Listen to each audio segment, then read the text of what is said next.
Ahmed Rushdi, he's the executive manager of the House of Iraqi Expertise Foundation. So nobody has claimed responsibility for this. How do you read what's happened? Well, first of all, no one has actually claimed for the launching the rockets. It shows you that there's some sort of a new process happened for the attackers. Is that no one will claim something like that. No one will say, I did it, which show you that the responsibility will be huge for the one who will claim something like that.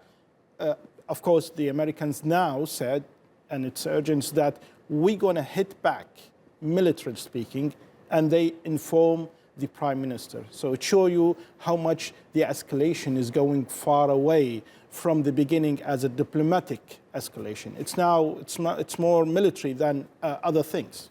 And for viewers, for so many people, the incidents, the tensions at the beginning of January are still so fresh. Could we see a return to that tit-for-tat, the escalation that we saw with Iraq being used as a battlefield? Yeah, and it's said by the prime minister is that we don't need Iraq to be a proxy battlefield.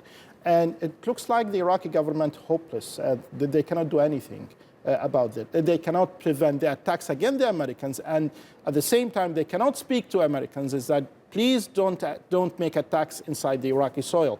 So first of all, the Americans informed the prime minister saying that we have been attacked, you didn't do anything about it. Then they informed him we now going to respond military speaking. And military speaking, according to the Americans, it's rather than targeting personal leaders of the Hashid in a way or another, rather than to attack camps. It's now different. Before Soleimani, it was attacking the camps. After Soleimani, I think it will be targeting the leaders rather than targeting the camps. Incredible. But I just want to speak about another developments, the protests, the protesters' demands. There is a huge domestic crisis happening at the moment. You called the Iraqi government hopeless. How can they prevent Iraq from being a battlefield and also handle this huge domestic crisis they have? I don't think the Iraqi government has the capabilities either to prevent Iraq as a proxy battlefield or to make some sort of reforms. It's not their jobs now. That's what I said, it's hopeless. They are a hopeless case in a way or another. And that's why you are seeing demonstrators still in Tahrir, still in the southern governorates, and still they are in their camps, even with the killing, even with the burning of their tents and so on. So you can imagine is that we need to change this government. We need to make some sort of a real effort to change the whole situation. And I think it cannot be happen without early elections. So eventually, the president cannot nominate a prime minister. That means the president can be a prime minister for a short period.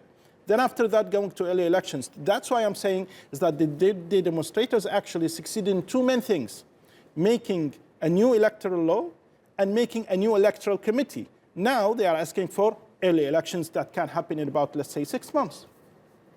A lot happening in Iraq. Thank you so much, Ahmed Rushdi, for explaining it all to us. Thank you. You're most welcome.